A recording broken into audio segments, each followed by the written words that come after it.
bandiraɓe en mbino kala ko dilli ɗum ko ɓuri ɗum doole dilli ko France dilli ko Mantes-la Jolie holko dilliniɓe Eva Diawanɗo make-up eyyi bandiraɓe ganummo natti kala hen joguiɗo kew yangue inde anniversaire walla goɗɗum a yiiɗi yodde fewde e fewnitade yetto Eva Diawanɗo make-up toon to Mantes-la Jolie. Ah oui, elle est la reine du make-up. Kala to mbaɗa wonde France yetto Eva Diawanɗo make-up. Numéro makko 076 74 08 908. Snap makko Eva Sam. TikTok makko Eva Diawanɗo. Ah oui, avec Eva Diawanɗo make-up toujours au top. Sawi Zeydi fils di Khalif e Big Weltare TV mbiya jalbi sponsor officiel Zeydi fils di Khalif. Jalbi ko galleji pattamle miji yeyata terrain ji kono ene wonde peinture baɗɗo fayida sa mahi a yiiɗi galle ma yoɗa yetto Jalbi peinture aji baɗɗi fayida ɓoyoji duuɓe kitale taw bonani taw furani bandiraɓe Jalbi partenaire officiel. Big Weltare TV e partenaire uji mum rokkata mon série mon Zeydi le fils di Khalif. Binden Gauba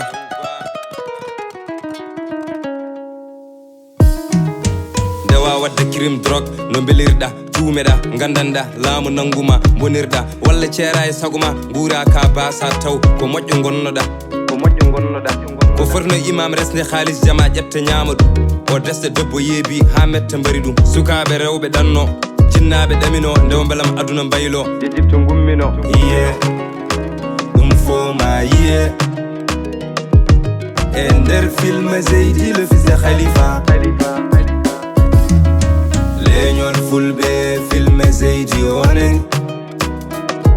oto umpe ko leñol men findinte leñol fulbe film Zeydi onen oto umpe ko rendo men findinte.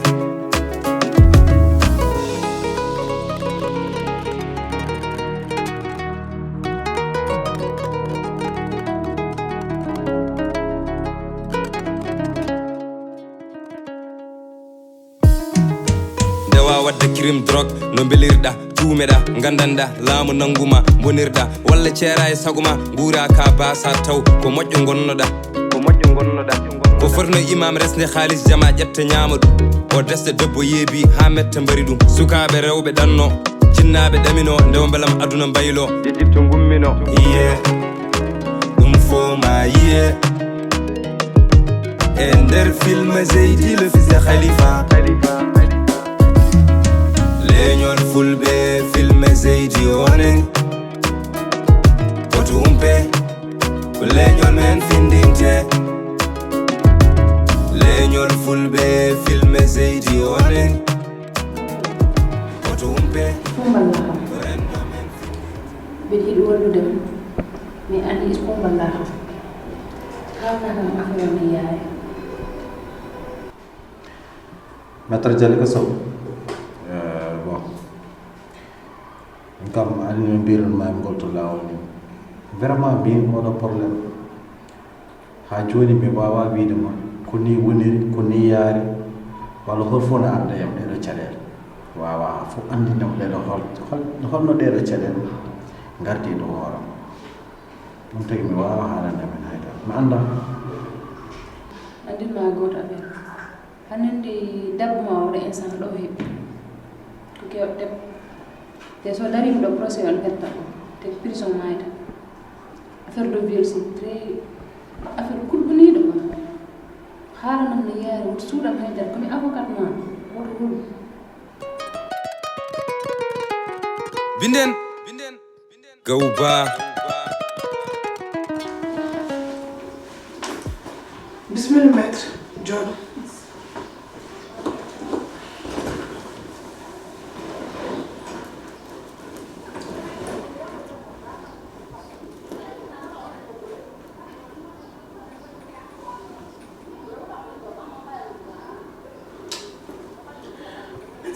Maître Aïssata, vraiment ko weltare tan a jaram no fewi kadi no déplacirɗa ɗo ha bureau ma ni garduɗa yam e gallam he e ƴewde no gurdumi wona yi ko kalannomami ko est ce que a yimo ni de woori ko ni min goori fijirde ala jaleede ala mbelamma ala c'est comme si ko min goto woni e galle he a faami so ɗum ɓenni o wayi kene jogiiɗo dépression ni gila affaire o waɗi ha joni o wayi kene ko hakkille mum yehini o jooɗoto tan omo wirda walla huccite télé ko ɗum woni liggey mum ko e galle he ko ɗum o jogui min kam c'est comme si kam ala e galle he Leila ko haalate ko noon woodi mbaɗa anndi ɗum an aɗa anndi pulaar no wiya unoɓe so cuuɗidiri nafke ko gonata ko ɗiggata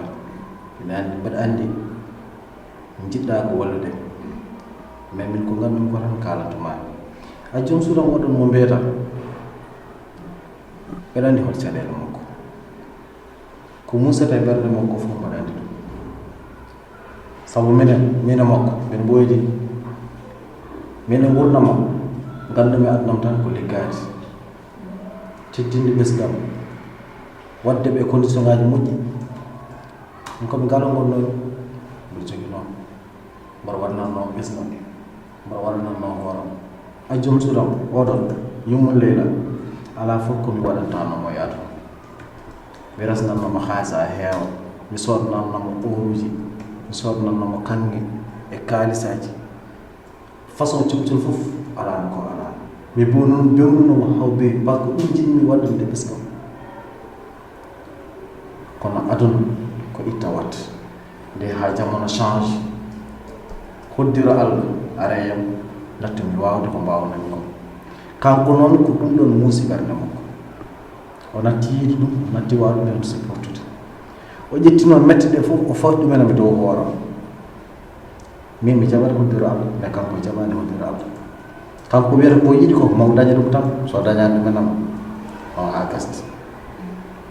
e nder hen ɗeɗon mette fof keeɓi kam nattumi o natti hedde mi ñaama o natti hedde mi nana kala ko mbawmi gollude aduna ko caɗele o wattata ɗumen noon nattuma hedde e nder galle he mi ala mo jewtitmi mi ala mo attiremi e place mbaɗɗum ko yaade e mbeddoyaji mboɗo jooɗo e laabi mboɗo miijo wawi soulagedemi tan komi yaha mi naata mbaar mi sooda butel mi yara hakkille ɗeeƴo ko ɗum ɗon tan mbawnami wadde mi anda mi heɓti place am par ce que kadi hay goto wawa wajademi mi wawa dañde hay nokku jam hay galla mi natti hedde toon somi woni e ngal galle ko probléme tan o addante kam ɗum ɗon fof noon ene nder ɓerde makko kam Leyla sa yimi ummima jilbiram mi ari ha ɗo ko sabu ma wonde debbo sino ko gorko wonno gorko umminta kam biram mi addame galle mum Leyla haalanam ko kewi ko taw ko noon yaani Leyla dila nden affaire o ko waɗi ko nawimi hôpital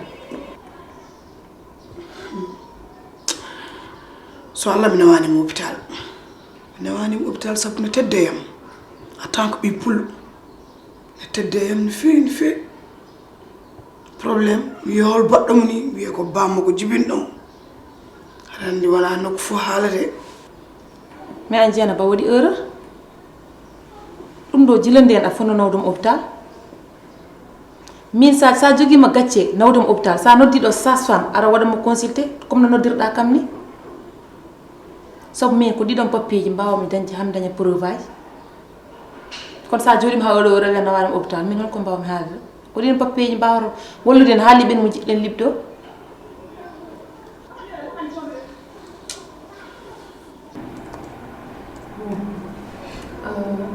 jogino joom suudu goɗɗo min mo jogino debbo goɗɗo on gadi mi resde e kanko on wonno jeewam oɗon min desodiri ko juuti kono min dañjani ɓiɗɗo min dañjani ɓiɗɗo ndesmomi kanko yimum leyla o ari o tawti ko on e nder galle hen ɓe gonɗon kamɓe ɗiɗo kono rokkani on jaam o hamni ɗumen mo hamni ɗumen ha yaltini men e nder galle hen nde ha jamanu change seeɗa leyla artiroyi oɗon gorgolam tefi ɗumenam ñaagui ɗum wi ɗum yo arte galle hen on arte nder galle hen min gurdi seeɗa kono kadi on tawi situation change ani kadi nde yeehi lawol muɗum menda foto woni ko ndi situation o yaari haali gonga noon mi miijaki ɗum tan allah e gacce mais ɓayri ko noon yaari sallah jaaɓi somi mayani somi fini mami waɗi feere mi addu ɗo sage femme waɗama consulté ƴeewa comme ça bel mbiɗa wawa heɓde papier ji mi tottuma ɗum woto yejjit kayitaji mbaweten liɓirde ko jiɗɗen libdo gonga ɗum woni preuve meɗen gonga sen dañani kayitaji dañani preuve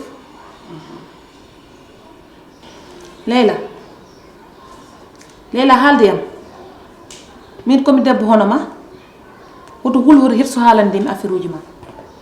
sabu ko min tan wawi walludema Leyla jaabum wala ni tan yaari haydara a suudani mi en dara waɗani ni tan yaari ni tan mi suudatama haydara par ce que aɗa andi to jeetaɗo ɗum ɗo fof oɗo situation mo gonɗen so tawi a yiiɗi liggey ma weeɓa ya jooɗo e Leyla e sa joddima e Leyla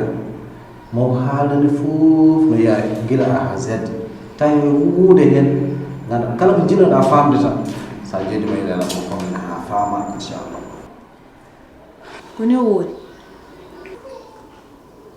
allah hollimo bojji jamma bojji ñalawma bojji subaka bojji keyiɗi min kam mi naɗɗi ok merci jarama men Aissata vraiment merci merci e déplacement merci a jarama yallah yoɓ moƴƴere mi hanen oɗo instant ko woni probléme o Leyla yiyaka nanaka Leyla ko disparaître carrément o yiyaka guel probléme o waɗi ko mbiɗamo waɗ sese hoto Leyla woni waɗ sese rek waɗ sese rek waɗ sese rek Leyla Leyla hoto fotomi yani o yiide ide Leyla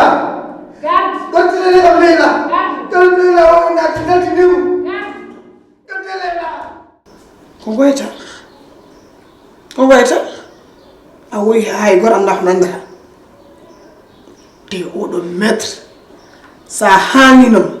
gonga walla ko posement kese ganimo posement ɗin jaabiɗa mi warata bamma waɗma violé séquestre ma tampinma mbeɗa walluma mbaɗa kam ini an an ka naafiga bamma koye kaso he mayat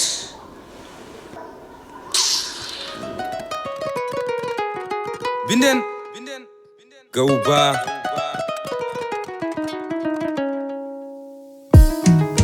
ndewa wadde crime drogue no belirɗa tuumeɗa gandanɗa laamu nanguma bonirɗa walla ceera e saguma guura ka basa taw ko moƴƴo gonnoɗa ko forno imam resde haalis jama ƴetta ñama ɗum o desde debbo yeebi ha metta mbari ɗum sukaɓe rewɓe ɗanno jinnaɓe ɗamino ndewo beelam aduna mbaylo jejjibto gummino iye ɗum fo ma yiye e nder film Zeydi le fils de Khalifa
mi wi on wadde onon jogiiɓe leñol ngol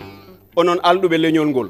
on mahi jumaaji jamaaji e galleeji mbadde heen wadde téléji e radio ji kaalen heen ɗemngal men kolliren heen seernaaɓe men naalankooɓe men e jaandiyankooɓe meeɗen ngurnen heen koɗki men donaaɗi men e gowaaɗi meeɗen ngannde kat ɗemɗe koko ñaamandirta ngannde kat cukalel haaloyta koko nannateno ngannde kat cukalel ñemboyta koko hollateno ede kala ko yiyetaake nanetaake ronetaake wattindat majja maaya natta wadde jogiiɓe mballe min salade saanireede ɗemngal woto en gontu puccal e juggal yo Allah wurnungal ɗemngal nuska usta kala ettotoɗo saynude ngal yo Allah wurnungal ɗemngal usta nuska kala nanongal jeebiɗo ngal minen député ji gonɗi ɗi assemblée nationale nanoɓe pular de badi ballal mon monsieur le ministre ɗum jiɗnomi haalandema mi wiya Racine Talla wonde ko ɗum min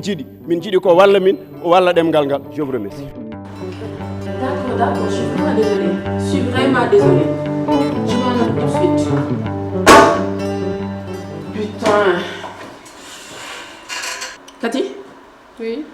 Andong non fu jodare adi yebe PlayStation. Kati to mas mizo woni? Putain. Esa ko radum Eva no déposer yadum.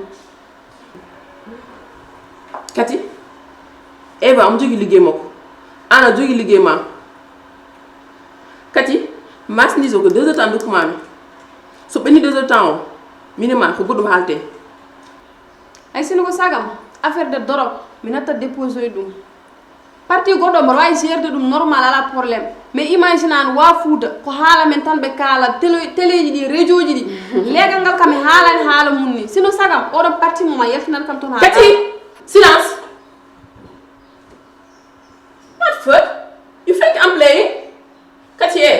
ko ñanta e gallo ko ɓonnata ko télé o courant fof ko dow dañta nawɗo ko hen dañanno ɗum mbiya kam mi suusa yow min a yewta kam 2 fois ƴeew ko 2 heures tan dokkumami hannde marchandise sa yaltina ɗum gallo ƴetta clique ma e claque ma boxuma fof ti full le temps de chez moi j'ai pas ce temps hein wima yana box mbiya wano ɗum ala temps oɗon ƴettu kake ma ti full le temps ou bien nawnaka marchandise o c'est quoi ces manières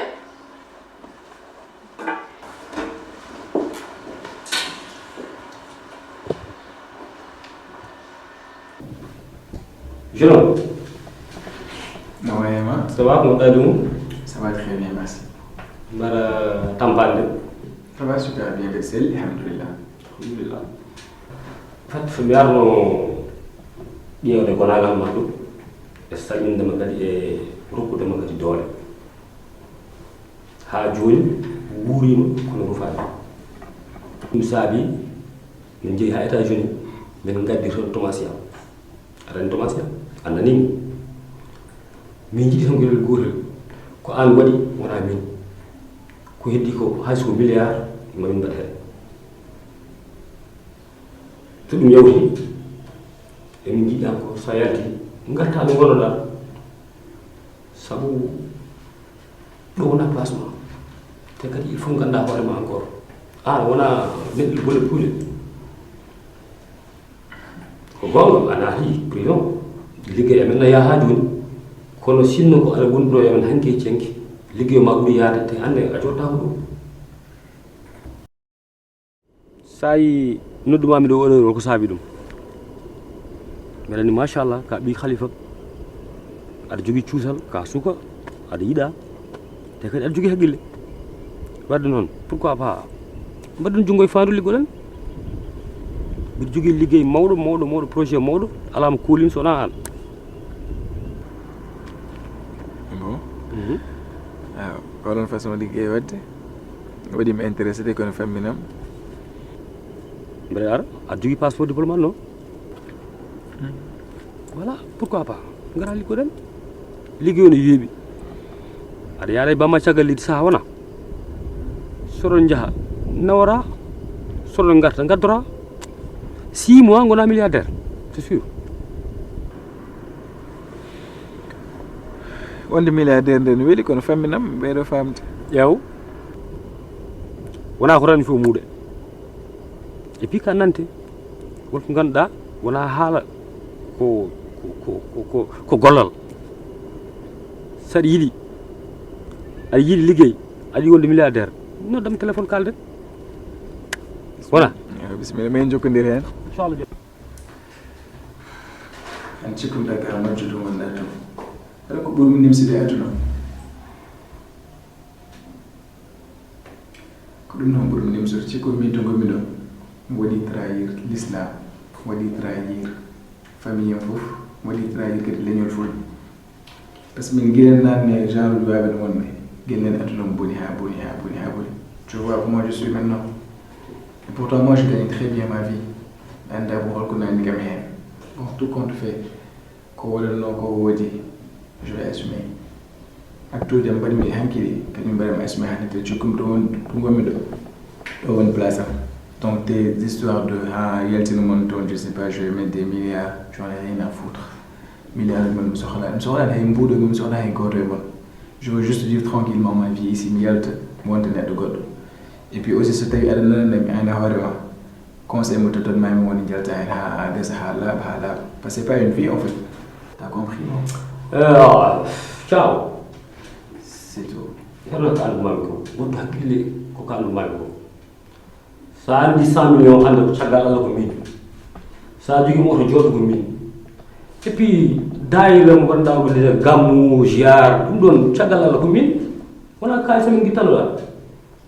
jeydi wayi ni habbiga pucci habbiga nayi geloɗi ɗum ɗon fof ko caggal Allah ko minen ande yi battane moƴƴi an barkina hen an nawi an nane mbimami ko an nani ɗo hoore ma min jamais neɗɗo yaara yen nate prison non jamais wadde noon sa dañi inde walla sa dañi kalis walla so wonko dañƴa hande caggal Allah ko minen haade noon gonɗon koye wordema yiɗa sago ma gonɗo mon koye wordema il faut wona ɗum ko mi Allah ma gueɗe gotel entreprise ma mo cukalel gotel nan ɗon arandi o ko oɗo ardi entreprise bama hande forani wonde an ɓurimo gandal an ɓurimo duuɓi wadde aw pilawol ma en ñalleɗen